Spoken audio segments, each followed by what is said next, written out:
Assalamualaikum warahmatullahi wabarakatuh. Saya dengan Diah Maharani. Hari ini saya akan meringkas materi penyusunan bahan ajar dan rubrik penilaian yang disampaikan Dr. Syihabuddin MSI sebagai salah satu tugas pelatihan pekerti. Untuk penyusunan bahan ajar dan rubrik penilaian, yang pertama, untuk teknik penyusunan buku sebagai bahan ajar, ini harus dilihat bahan ajar itu harus menjadi materi perkuliahan atau pembelajaran yang disusun secara sistematis sebagai sumber pembelajaran untuk bisa mencapai tujuan pembelajaran. Lalu yang berikutnya, fungsi bahan ajar itu dibagi menjadi 3 macam. Yang pertama, pembelajaran klasikal. Itu adalah di mana peserta didik bersifat pasif. Lalu ada pembelajaran individual, di mana media penunjang pembelajarannya itu harus mengawasi peserta didik dalam memperoleh informasi. Lalu yang ketiga, fungsi bahan ajar dalam pembelajaran kelompok itu harus dilakukannya proses pembelajaran dalam kelompok pada saat dilakukannya proses pembelajaran. Lalu yang berikutnya, karakteristik bahan ajar. Untuk yang pertama, itu ada self-instructional.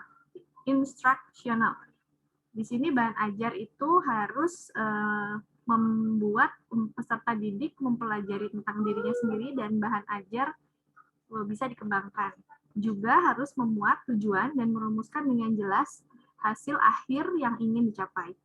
Juga yang ketiga adalah harus memudahkan peserta didik belajar secara tuntas dalam unit-unit atau kegiatan yang lebih spesifik.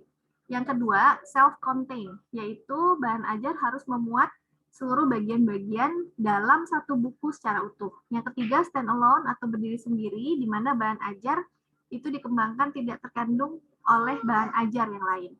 Yang keempat, itu adaptif, di mana bahan ajar harus memiliki daya untuk bisa mudah beradaptasi terhadap perkembangan ilmu dan teknologi. Yang kelima, user-friendly, yaitu bahan ajar harus hadir untuk bisa memudahkan peserta didik mendapatkan informasi dengan sejelas-jelasnya. Bahan ajar itu dibagi menjadi 2 kelompok besar. Yang pertama, bahan ajar cetak, yang terdiri dari buku, modul, handout, dan lembar kerja. Yang kedua, bahan ajar non-cetak, seperti video, audio, dan OHT. Teknik penyusunan bahan ajar cetak itu harus ada judul atau materinya, harus memuat kompetensi yang ingin dicapai. Dalam menyusun bahan ajar cetak, ada 6 hal yang perlu dipahami. Yang pertama, susunan bahan ajar tersebut harus jelas dan menarik.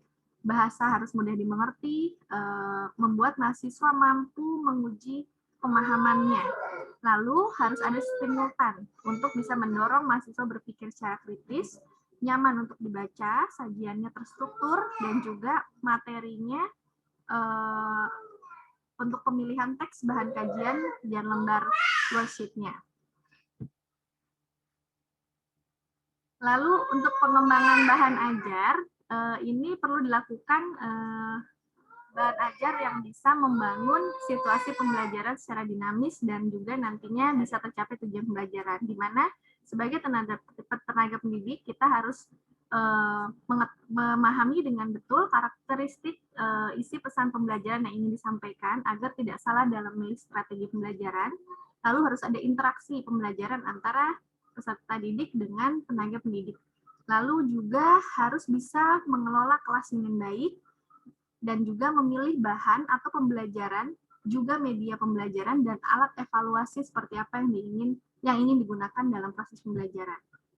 Lalu dalam prinsip pengembangan bahan ajar itu ada 3 poin. Yang pertama, relevansi atau kesesuaian, di mana bahan ajar harus bersifat relevan dan memiliki keterkaitan dengan pencapaian pembelajaran yang sudah ditetapkan. Lalu harus konsisten. Konsistensi atau keajegan, di mana harus konsisten antara bahan ajar dengan capaian pembelajaran yang ingin dicapai dan dikuasai oleh mahasiswa. Lalu yang terakhir, adekuasi atau kecukupan. Jadi bahan ajar ini harus dapat membantu mahasiswa untuk bisa mencapai capaian pembelajaran yang diajarkan. Lalu untuk berikutnya, ini secara sistematis kerangka dan langkah dalam menulis buku ajar.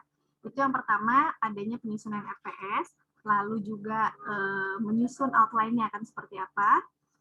Lalu untuk yang berikutnya, evaluasi program pembelajaran ini digambarkan dalam paradigma kurikulum sebagai sebuah program, di mana dalam proses rancangan profil harus jelas, capaian pembelajaran lulusannya akan seperti apa, mata kuliahnya, rangkaian mata kuliah itu harus sesuai dengan kurikulum yang ditetapkan. Lalu rancangan pembelajaran setiap semesternya akan seperti apa, dan pada saat pembelajaran itu harus ada sinergi yang baik antara lingkungan sarana prasarana. Di sini antara dosen, mahasiswa, dan sumber belajarnya. Lalu untuk tahap luarannya, ini lulusan itu harus sesuai, harus memiliki kemampuan yang sudah ditetapkan dalam capaian pembelajaran lulusan. Lalu untuk aspek yang dinilai dalam bahan ajar, itu yang pertama dari materi. Jadi pembelajaran itu materi atau isinya itu harus memiliki kesesuaian dengan silabus, lalu harus memudahkan untuk memahami pembelajaran. Lalu yang berikutnya, dari sisi penyajiannya harus jelas tujuan atau indikator yang ingin dicapai, penyajian bahan ajarnya harus terintegrasi, penyajian bahan ajar juga harus bisa mendorong peserta didik untuk bisa bersikap aktif dan kreatif. Dan untuk yang berikutnya keterbacaan, yaitu tingkat kemudahan bahasa yang digunakan dalam proses pembelajaran. Lalu untuk yang berikutnya, itu untuk teks wacana atau gambar atau ilustrasi, itu isi teks wacananya itu tidak boleh mengarah pada agama, latar belakang suku, strata sosial, atau gender tertentu. Untuk kebahasaannya, yaitu sarana penyampaian untuk penyajian bahannya itu harus sesuai dengan ukuran kualitas bahan ajar. Untuk yang berikutnya, teori penilaian dalam pengembangan bahan ajar. Ini ada 7 poin yang perlu diperhatikan. Yang pertama, memperhatikan motivasi belajar seperti apa yang diinginkan, kesesuaian materi yang diberikannya, lalu mengikuti urutan yang benar, jadi harus terstruktur. Berisikan informasi yang dibutuhkan, dan juga harus ada latihan praktek, juga feedback dari peserta didik kepada tenaga pendidik. Lalu adanya juga tes yang sesuai dengan materi yang diberikan. Untuk yang berikutnya, ini berkaitan dengan validasi kelayakan bahan ajar yang dikembangkan. Dilakukan dengan 3 cara. Yang pertama, uji coba keterbacaan atau readability bahan ajarnya. Itu harus diuji coba dulu, lalu ada penilaian bahan ajar secara keseluruhan oleh peserta didik, lalu ada juga uji terhadap capaian skor hasil belajar yang ingin dicapai.